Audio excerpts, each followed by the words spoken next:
11월 29일 살아계신 하나님의 말씀 로마서 2장 4절부터 9절 말씀을 가지고 하나님께서는 회개를 원하신다라는 저의 말씀드립니다. 로마서 2장 5절 본문에 네 고집과 회개하지 아니한 마음이라는 그 말은 회개하지 않는 마음, 그 마음이 하나님의 진노를 쌓는다고 말씀합니다. 회개하지 않는 마음. 회개하지 않는 마음은 고의성이 있잖아요. 하나님의 인자하심을 경멸하고 결국 자신에게 진노를 쌓게 돼가지고 피할 수 없는 심판의 결과를 낳게 된다는 말씀이지.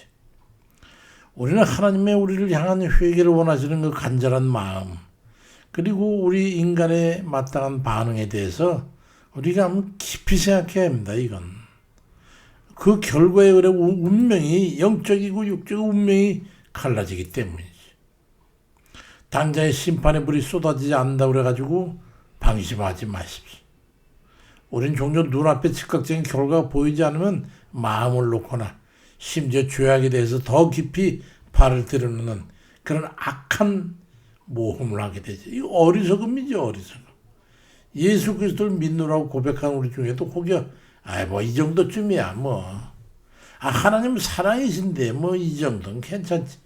이러면서 죄악을 저질러도 당장에 심판이 없다고 방심하면서 한 발 한 발 더 늪속으로 나가는 그런 이들이 있을지 모르지요. 마치 부모님이 보고 있지 않다고 여기면 나쁜 짓을 반복하는 어린아이들과 같은 모습이지. 그렇지만 성경은 분명히 말씀하고 있어. 로마서 2장 4절 5절에 혹 네가 하나님의 인자하심이 너를 인도에 회개하게 하심을 알지 못하며 그의 인자하심과 용납하심과 길이 참으심이 풍성함을 멸시하느냐. 다만 네 고집과 회개하지 아니한 그 마음을 따라서 진노의 날, 곧 하나님의 의로우신 심판이 나타나는 그날에 임할 진노를 네가 지금 쌓고 있는 거다라고 말씀하고 있어. 이 말씀은 하나님의 즉각적인 심판이 없음을 오히려 하나님의 깊은 사랑과 자비와 그리고 회개를 기다리신 인내의 증거로 보함을 깨닫지 못하고 고의성을 갖게 되는 걸 말하고 있어. 하나님께서 우리가 돌이키기를 간절히 바라시기 때문에 지금 당장 불벼락을 내리시는 그 대신에 회개함으로 돌이켜가지고 용서를 통한 사형과 죄에서 자유롭게 되기를 바라시면서 지금도 기다리고 끝까지 기다리시는, 죄를 짓고도 즉각적인 대가를 치르지 않는다고 그래가지고 우리가 죄로부터 자유롭고 괜찮다는 의미가 아니라는 거, 그쯤은 알 수 있지 않겠습니까? 회개 없는 마음은 오히려 하나님의 진노를 우리 자신에게 쌓는 행위라는 것을 알아야 되고, 스스로 매를 벌고 있다고 하는 어리석음과 같은 거예요. 마치 끊어진 제방 안에서 훔쳐온 죄악의 열매를 은근히 즐기면서 잠시 평화를 느끼고 위험을 간구하는 것과 같은 거예요. 금방 휩쓸리는 거예요. 이런 회개 없는 상태는 마침내 하나님의 공의로운 심판대 앞에 서게 될 때에 돌이킬 수 없는 후회를 떠안게 되는 겁니다. 이사야 59장 1절 2절에도 여호와의 손이 짧아 구원하지 못하심도 아니고 귀가 드러나 듣지 못하심도 아니요, 오직 너희 죄악이 너희와 너희 하나님 사이를 갈라놓았고 너희 죄가 그의 얼굴을 가려서 너희에서 듣지 않으시게 함이라고 말씀하고 있어요. 그 죄가 모든 문제의 발단이 된다는 회개 없는 마음으로 심판을 대비하지 못하고 때를 놓치게 되면 영영 구원의 기회를 놓치고 영영 멸망의 불못에 들어가게 될 거라는 거예요. 이와 관련해 가지고 예수님께서는 다음과 같이 말씀하셨죠. 누가복음 13장 3절에 너에게 이르노니 아니라 너희도 만약 회개하지 않으면 다 이와 같이 망할 거라고 말씀하고 있는 거예요. 예외가 없다는 거예요.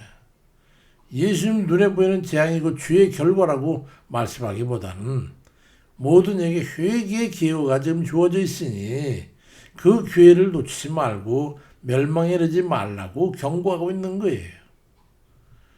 회개가 없는 마음 상태에 있다면 하나님의 진노를 좀 쌓고 있는 거니까 어서 하나님 앞에 나아가세요.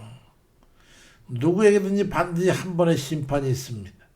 하나님의 진노가 늦어진다고 그래가지고 우리가 그분의 은혜를 멸시하거나 무시할 수 있습니까? 우리의 생명이 유한하고 언제 그 삶이 무너질지 알 수 없는데 이 유한한 삶이 끝난 후에는 반드시 심판이 뒤돌아오고 있다고 하는 것을 우리 잊지 말아야 합니다.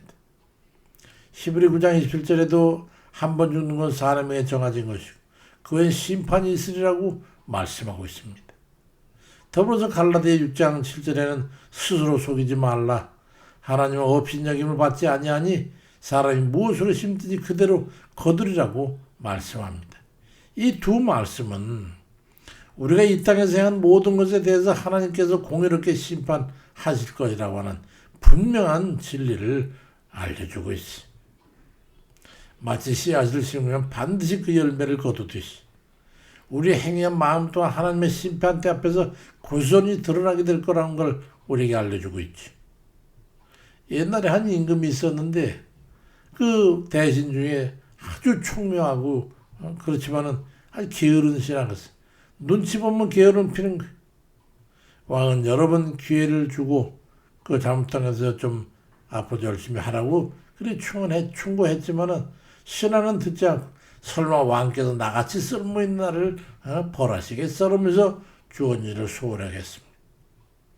결국은 이 일이 닥치자 그 일로 인해 가지고 그 큰 결과를 맺게 되니까 왕이 크게 경노해서 그리고 엄벌에 처해서 귀양을 보내게 됐어요.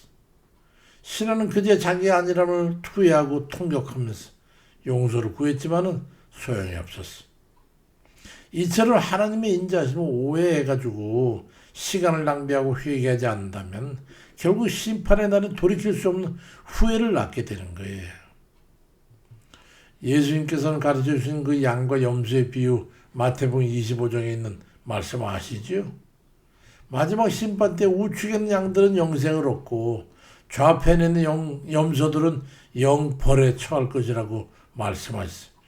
요즘 혹시 좌측 우측에 있는 게 여기 해당될까 모르겠어요. 이 비유는 궁극적으로 우리가 어떻게 살았는지를 하나님께 지켜보고 계시고 그에 따라서 의와 불의에 대해서 반드시 보응한다는 진리를 담고 있잖아요. 좌클릭하는 사람들 요즘 보십시오. 온갖 모든 범죄에 걸리지 않은 게 없어요. 자기 죄를 덮기 위해서 별의별 악한 짓을 다 저지르고 있어요. 그 좌측은 견딜 수 있을까요? 주 앞에 불의와 죄악을 버리고 하나님의 영광과 존귀를 구하는 그런 일들 되시길 바랍니다. 결론적으로 말씀드려 우리는 하나님의 인자하심과 오래 참음을 깨닫고 하나님 앞에 회개하고 주님께로 돌이켜야 되는 거예요. 우리의 회개를 간절히 원하시기를 오래 기다리시는 그 하나님의 은혜 안에 나아가야 합니다. 더럽고 악한 모든 죄를 주님 앞에 고하고 회개함으로 해가지고 죄의 짐을 벗어버려야 되는 거예요. 로마서 2장 7절에도 참고 선을 행하여 영광과 존귀와 썩지 아니함을 구하는 자에게 영생으로 하신다고 말씀하고 있어요. 이 말씀처럼 주님의 이름으로 축원합니다. 부디 불의와 죄악을 버리고 하나님의 영광과 존귀를 구하며 그렇게 살아가는 이들 다 되시길 바랍니다. 우리가 겸손히 주님 앞에 엎드려 회개할 때 하나님께 우리의 모든 죄를 용서하시고 영육의 평강을 허락하심으로 천국에 안착할 수 있도록 인도하시는 거예요. 우리들의 회개를 제물 삼아 바쳐들고 하나님 앞에 나아가서 죄의 짐을 벗어버리고 영육의 평강과 영생 천국을 소유하는 그런 이들 다 되기를 주의 이름으로 축원드립니다. 아멘입니다. 아버지. 부디 우리를 살피소서.